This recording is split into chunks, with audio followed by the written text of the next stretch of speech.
नमस्कार दोस्तों, आप देख रहे हैं मुद्दे की बात और आज का मुद्दा है अरविंद केजरीवाल की बेगुनाही, जिसका सच आज सामने आ चुका है कि वो बेगुनाह थे, लेकिन फिर भी महीनों तक जेल, बदनामी, आरोपों की आंधी का सामना उन्हें करना पड़ा। लेकिन आखिरकार कोर्ट ने साफ कर ही दिया।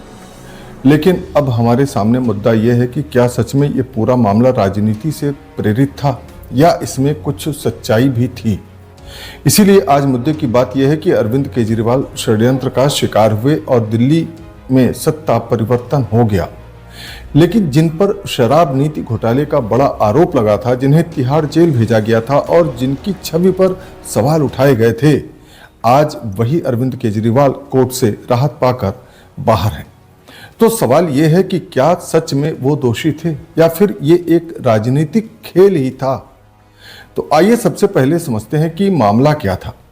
मित्रों, जैसा कि हमें याद है, दिल्ली की नई शराब नीति, जिसे अरविंद केजरीवाल की सरकार ने रेवेन्यू बढ़ाने और सिस्टम को सुधारने के लिए लागू किया था, उसमें आरोप लगे कि इस नीति में कुछ खास कंपनियों को फायदा पहुंचाया गया है। इसलिए इस आरोप के जांच की जिम्मेदारी दी गई इन्फोर्समेंट डायरेक्टरेट को, यानी ईडी द्वारा इस मामले की गहन जांच की गई और फिर शुरू हुआ आरोपों का सिलसिला।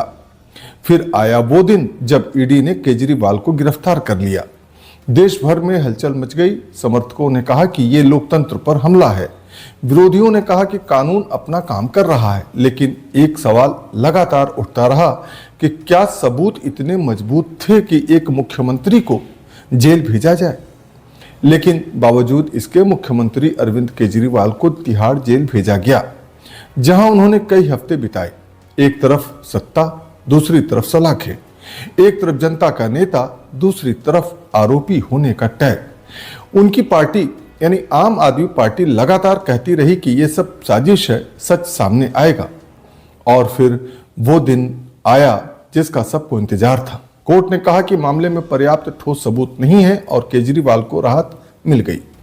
यह फैसला सिर्फ एक व्यक्ति की जीत नहीं, बल्कि कई सवालों का जवाब भी बन गया। लेकिन अब सबसे बड़ा सवाल यह है कि क्या यह पूरा मामला राजनीतिक दबाव का परिणाम था? क्या विपक्षी नेताओं को टारगेट किया जा रहा है या फिर जांच एजेंसियों ने जल्दबाजी में कार्रवाई की? ये सवाल आज भी देश की राजनीति में गूंज रहे हैं। सोशल मीडिया पर लोग कह रहे हैं कि देखा, सच की जीत हुई। तो कुछ लोग अब भी सवाल उठा रहे हैं कि क्या पूरी सच्चाई सामने आई है। इस तरह देश आज दो हिस्सों में बटा नजर आ रहा है। तो दोस्तों, ये कहानी सिर्फ अरविंद केजरीवाल की नहीं है, बल्कि ये कहानी है न्याय, राजनीति और सच्चाई की। आज वो बाहर हैं, लेकिन सवाल अब भी बाकी है। आप क्या सोचते हैं? क्या अरविंद केजरीवाल सच में बेगुनाह हैं या ये सिर्फ एक कानूनी राहत है? कमेंट में जरूर बताइए। आपसे होगी फिर किसी मुद्दे के साथ मुलाकात। तब तक के लिए नमस्कार।